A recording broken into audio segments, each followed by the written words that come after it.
भाई नारनौंद की आवाज नहीं है ये।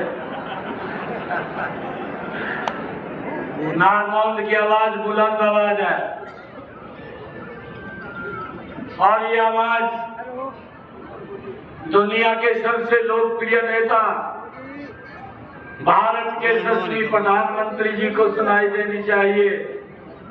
नारनौंद की सरदारी एकजुट बैठी है और 25 मई को जब 4 जून को रिजल्ट आएगा तो कमल का फूल खिल करके मोदी जी के पास जाएगा। जोरदार जयकारे के साथ भारत माता के, भारत माता के।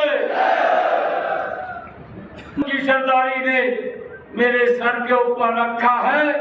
ये सम्मान मेरा नहीं, ये सम्मान नारनौंद की सरदारी का है। मैं दोनों हाथ जोड़ करके, सिर झुका करके आप लोगों को राम राम करता हूँ, प्रणाम करता हूँ आप लोगों को। यहाँ पर हर बार आने का मुझे मौका मिला है, परंतु आज मैं नारनौंद की सरदारी के बीच में आज एक विशेष इस देश के लिए भाइयों निवेदन करने के लिए आया हूं। आज 25 मई को देश की सबसे बड़ी पंचायत का चुनाव है। ये छोटा चुनाव नहीं है, ये गांव का चुनाव भी नहीं है, ये जिले ब्लॉक का चुनाव भी नहीं है। ये चुनाव ये इस देश की दिशा और दशा तय करने वाला चुनाव है। बड़ा महत्वपूर्ण चुनाव है भाइयों। निर्णय 25 मई को हमने करना है और मैं आप लोगों के बीच में ये बात कहने के लिए आया हूं कि भाइयों नरेंद्र मोदी जी ने पिछले 10 वर्षों के अंदर इस देश की दिशा और दशा तय करने का, भाइयों एक विकास की गति करने का कार्य किया है। और अगर पिछला 55-60 सालों का कांग्रेस का शासन देखें और भाइयों 10 वर्षों का नरेंद्र मोदी जी का शासन देखे, जमीन आसमान का अंतर नजर आता है। भाइयों आज मैं आप लोगों के बीच में ये कांग्रेस घमंडिया गठबंधन के नेता उनके बारे में भी बताना चाहता हूं। भाइयों कैसे इस भारत की बागडोर इन घमंडिया गठबंधन के नेताओं के हाथ में हम सौंप सकते हैं। भाइयों जो लोग जैनियों के अंदर बैठे हुए जो इस देश को तोड़ने की बात करते हैं और घमंडिया गठबंधन का जो युवराज है राहुल गांधी, वो उनके बीच में जाकर के उनका समर्थन करने की बात करता है। भाइयों कैसे चौंक दे, भाइयों केरल के अंदर ये घमंडिया गठबंधन की सरकार है, कांग्रेस की सरकार है। अभी आप लोगों ने 2 रोज पहले देखा है वहां का जो सचिवालय है, उस सचिवालय के पास गौ माता को काट करके किस प्रकार से वहां पर जनाना कार्य ये इन घमंडिया गठबंधन के लोगों ने किया है।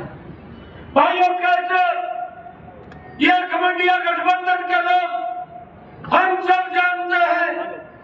भाइयों कश्मीर के अंदर जो हमारे कश्मीरी पंडित थे, इस प्रकार से भाइयों उनको कश्मीर से निकालने का काम किया, किस प्रकार से उनके ऊपर अत्याचार किए और वो अपना सारा घर बार जमीन को छोड़ करके उन्होंने टेंटों में रहना शुरू कर दिया। कैसे आपके ऊपर विश्वास कर लें भाइयों। परंतु अगर आप देखें अभी ये जो व्यक्ति जिसने वहां पर कश्मीरी पंडितों के ऊपर अत्याचार किया और जो अलगाववाद की नीति को पाकिस्तान के सर के ऊपर वहां आतंकवाद करने का काम, बढ़ाने का काम जो करता था यासीन मलिक, भाइयों वो कांग्रेस के समर्थन में दिल्ली में आकर के पोस्टर लगाता है कि कांग्रेस को वोट दें। कैसे कांग्रेस को वोट दें, इस बात के ऊपर भी विचार हम सब ने करना है। भाइयों कैसे कांग्रेस को वोट दें जो पाकिस्तान, अफगानिस्तान, बांग्लादेश जो हिंदू प्रताड़ित था और यहाँ पर citizenship amendment bill Narendra Modi ji लेकर के आए कि ऐसे प्रताड़ित हिंदुओं को समान रूप से भारत के अंदर स्थान दिया जाएगा। और ये घमंडिया गठबंधन के लोग किस प्रकार से उसका विरोध किया, 6 महीने तक उन्होंने रोड को बंद करके रखा। भाइयों कैसे इन घमंडिया गठबंधन के लोगों को वोट दें, इसके ऊपर विचार करना है। भाइयों कैसे वोट दें, हमारा नौजवान बेटा, हमारा नौजवान भाई, भाइयों जो हमारी रक्षा सुरक्षा के लिए दिन रात बॉर्डर के ऊपर खड़ा रहता था, उसके ऊपर इनके समय में पत्थरबाजी होती थी।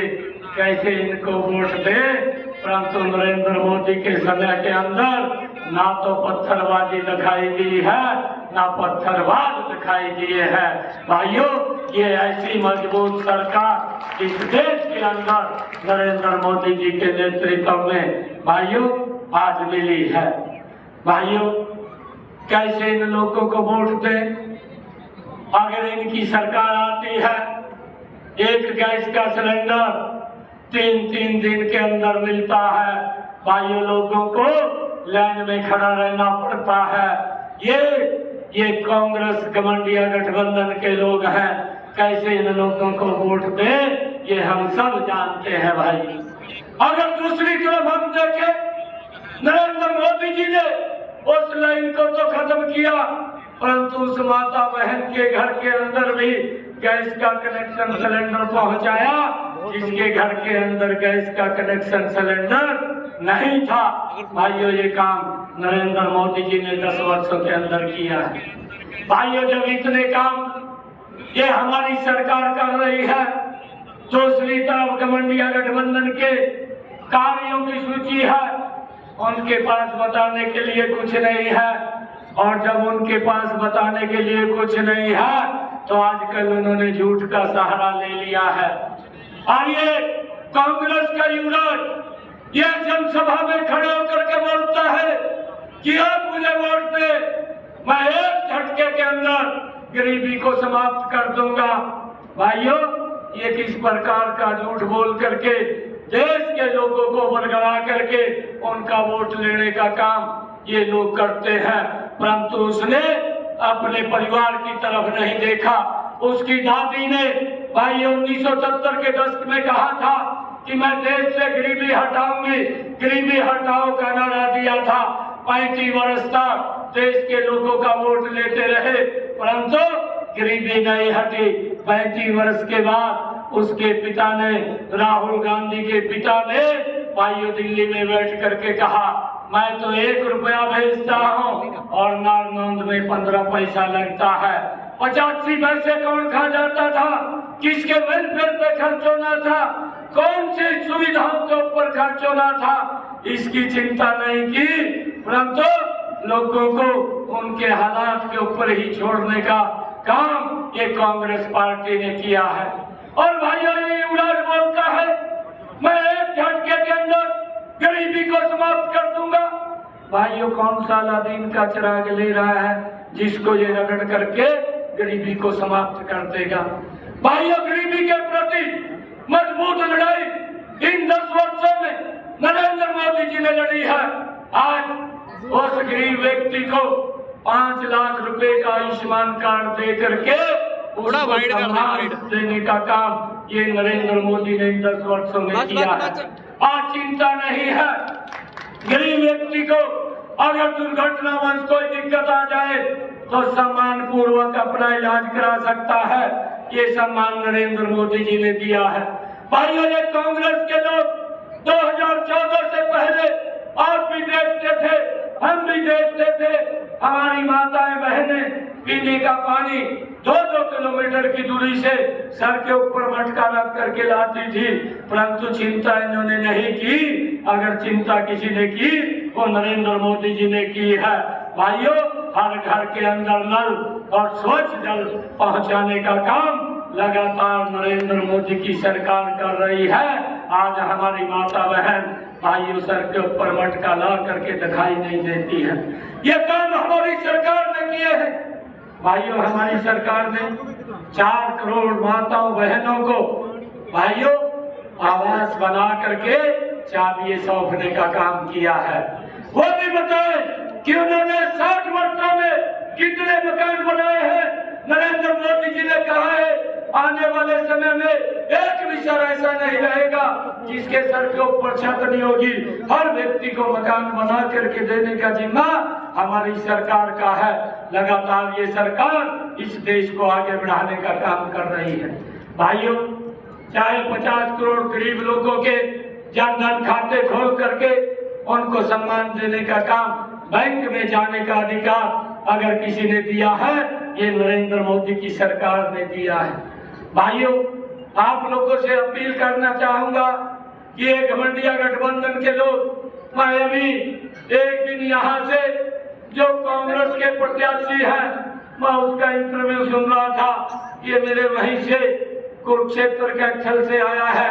वहां पर लोगों ने इसको एक बार विधायक बनाया और जब देखा कि भाई ये तो बात ज्यादा करता है, काम नहीं करता, बात बात में पेट भर देता है, और उसको वहां से निकाल दिया। और जब वहां से निकाला तो ये आपके पास आ गया। निर्णय आप लोगों ने करना है कि ऐसे व्यक्ति को भाइयों हमने रखना है या इसको भी भाइयों राहुल गांधी के पास भेजना है। इस बात का आप लोगों ने फैसला करना है। भाइयों, जो कांग्रेस का युवराज है, आप देख रहे हैं कांग्रेस की स्थिति क्या हो रही है और ये सरकार बनाने का दम भर रहे हैं। 2014 में कांग्रेस मात्र 471 सीटों के ऊपर चुनाव लड़ी थी और जब 2019 का चुनाव आया कांग्रेस भाइयों 421 सीटों पर चुनाव लड़ी और अब ये 2024 का चुनाव है कांग्रेस मात्र 272 सीटों पे चुनाव लड़ रही है। और जब 2029 का चुनाव आएगा कांग्रेस कहीं सीट पे दिखाई नहीं देगी। ये देश उनको साफ करने वाला है। भाइयों, ऐसे लोग, क्योंकि महात्मा गांधी ने भी कहा था कि इस कांग्रेस को समाप्त कर देना चाहिए, परंतु उन्होंने उसकी बात को नहीं माना। अब देश की जनता लगी हुई है कि कांग्रेस को 2029 तक बिल्कुल साफ करने का काम करेंगे। आज ये विपक्ष के भी नेता नहीं है। विपक्ष के नेता बनने के लिए भी इनको घमंडिया गठबंधन की आवश्यकता पड़ी है। भाइयों, हम लोगों ने देखना भी है ये जो लोग घमंडिया गठबंधन के इकट्ठे हुए हैं इनको देश से कोई मतलब नहीं है, देश की जनता से भी कोई मतलब नहीं है। भाइयों, जो केजरीवाल कांग्रेस को गाली पानी पी पी करके गाली देता था और ये बोलता था कि मैं बच्चों की कसम खाता हूँ, और उसने टीवी के ऊपर आकर के बोला मैं बच्चों की कसम खाता हूँ, मैं कांग्रेस के साथ नहीं जाऊंगा। अगर सोनिया गांधी की ईडी जांच कराई जाए तो भाइयों ये जेल में चली जाएगी। और वही व्यक्ति जो गाली कांग्रेस को देता था, जो कांग्रेस इनको गाली देती थी, अब दोनों गले मिल गए हैं। ये गले इसलिए नहीं मिले कि ये देश का भला करेंगे या देश के लोगों का भला करेंगे, ये गले इसलिए मिले हैं कि इन्होंने भ्रष्टाचारियों को बचाना है, भाइयों परिवार को बचाना है। मोदी जी बोलते हैं हमने देश को बचाना है, ये लोग बोलते हैं हमने भ्रष्टाचारियों को बचाना है। भाइयों, इसके अंदर अंतर है, इसका निर्णय यहाँ की सरदारी करेगी। मैं आज आप लोगों से यही अपील करता हूँ, एक एक वोट आप कमल का बटन दबा करके यहाँ से बड़े मैंडेट के साथ चौधरी रणजीत सिंह चौटाला जी को आप दिल्ली के अंदर भेजिए, बाकी के काम मेरे ऊपर छोड़ दीजिए। भाइयों, आपने चिंता करने की जरूरत नहीं है। मैं आप लोगों को पीछे भी कहा था, भाइयों ये सीएम हाउस ये आप लोगों का है, आप लोग कभी भी आ सकते हैं, मिल सकते हैं। और मैंने ये कहा भी है कि 4 तारीख तक ये कोड ऑफ कंडक्ट लगा हुआ है। जो भी अधिकारी अगर जो गलत करेगा, भाइयों चक्कर कटवा देंगे, ऐसी हालात इन लोगों की कर देंगे।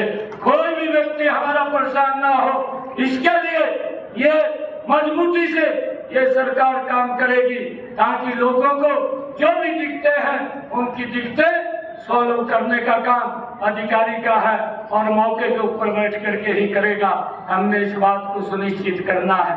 परंतु भाइयों, ऐसे लोगों की बात में मत आइए जो लोग ये बात बोलते हैं। मैं अभी आपको बता रहा था कि मैं इसका इंटरव्यू देख रहा था और ये कह रहा था कि हमारी सरकार में पर्ची चलती थी। जब वो पत्रकार इसको पूछ रहा था कि खर्ची भी चलती थी, इसका जयप्रकाश का मुंह भाइयों उतर गया था और फिर बचते हुए कहने लगा कि नहीं खर्ची नहीं चलती थी। अरे जयप्रकाश, मैं बताना चाहता हूँ आपकी सरकार के हालात, आपकी सरकार में पर्ची भी चलती थी और जो प्रदेश का युवा बोल रहा है, प्रदेश के युवाओं के मामा बोल रहे हैं कि बिना पैसे के नौकरी नहीं लगती थी। ये कांग्रेस के हालात के अंदर, भाइयों शासन के अंदर था। और भाइयों, ये हरियाणा प्रदेश के लोग बोलते हैं कि इनकी सरकार के अंदर जिसकी टैक्सी में ज्यादा वजन होता था वो बच्चा नौकरी लग जाता था, गरीब माँ बाप का बेटा देखता रहता था, वो नौकरी नहीं लगता था। परंतु अब ये सिस्टम बना है, आज पूरे हरियाणा प्रदेश का युवा भी बोलता है, युवा का माँ बाप भी बोलता है कि आज बिना पर्ची बिना खर्ची के हरियाणा सरकार के अंदर नौकरी लग रहे हैं। भाइयों, ये सम्मान अगर किसी ने दिया, ये भारतीय जनता पार्टी की सरकार ने आप लोगों को दिया है। आइए, मैं आप लोगों से अपील करूंगा कि हम सब मिल करके एक एक वोट भाइयों कमल का बटन दबा करके सबसे बड़े मैंडेट के साथ भाइयों चौधरी रणजीत सिंह चौटाला जी को यहाँ से जिता करके भेजिए। भाइयों, आपका बटन यहाँ दबेगा और उसकी ताकत मोदी जी के पास जाएगी, और जब मोदी जी के पास ताकत जाएगी, ये देश ये दुनिया का भाइयों नंबर 1 का देश बनेगा। यहाँ जो लोगों के जो सुविधाओं के लिए अगर आज हम देखते हैं, चाहे रोड्स की बात कर लीजिए, चाहे भाइयों रेलवे कनेक्टिविटी की बात कर लीजिए, चाहे कनेक्टिविटी की बात कर लीजिए, चाहे देश के अंदर नई यूनिवर्सिटी की बात कर लीजिए, चाहे देश के अंदर मेडिकल कॉलेज की बात कर लीजिए, चाहे देश के अंदर भाइयों नए एम्स की बात कर लीजिए। इन 10 वर्षों के अंदर देश एक विकास की गति के अंदर आगे बढ़ा है। इस गति को हमने बढ़ाना है।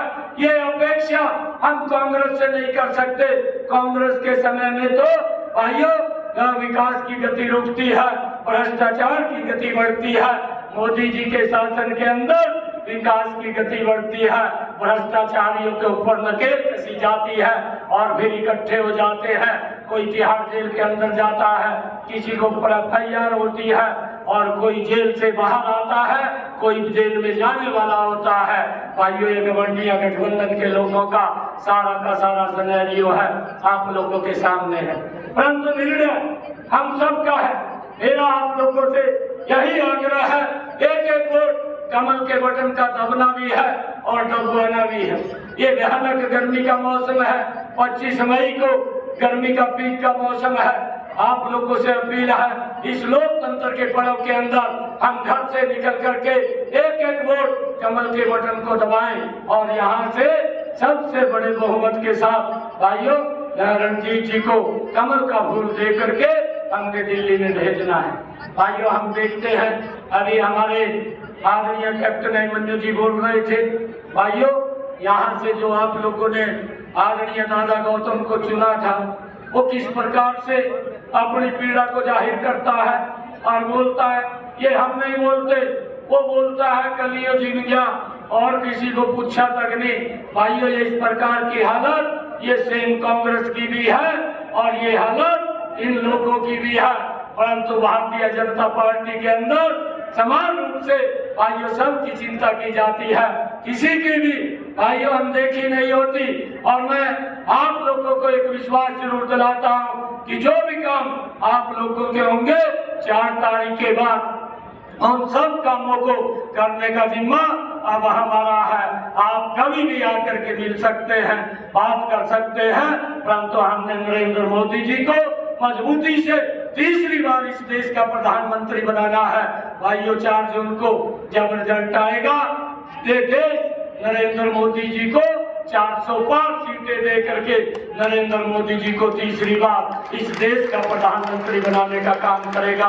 एक जोरदार जयकारे के साथ हम नरेंद्र मोदी जी तक ये बात जाए और ये संकल्प ले कि जो मोदी जी ने संकल्प लिया है कि 2024 के बाद जब ये भारत 2047 तक ये विकसित राष्ट्र बन जाएगा, इस विकसित राष्ट्र के लिए हम सब एक एक वोट देने का काम करें और जोरदार जयकारे के साथ हम ये अपनी वाणी को विराम देंगे। भारत माता के, भारत माता के, वंदे वंदे वंदे। अब की बार, अब की बार, अब की बार। बहुत बहुत धन्यवाद।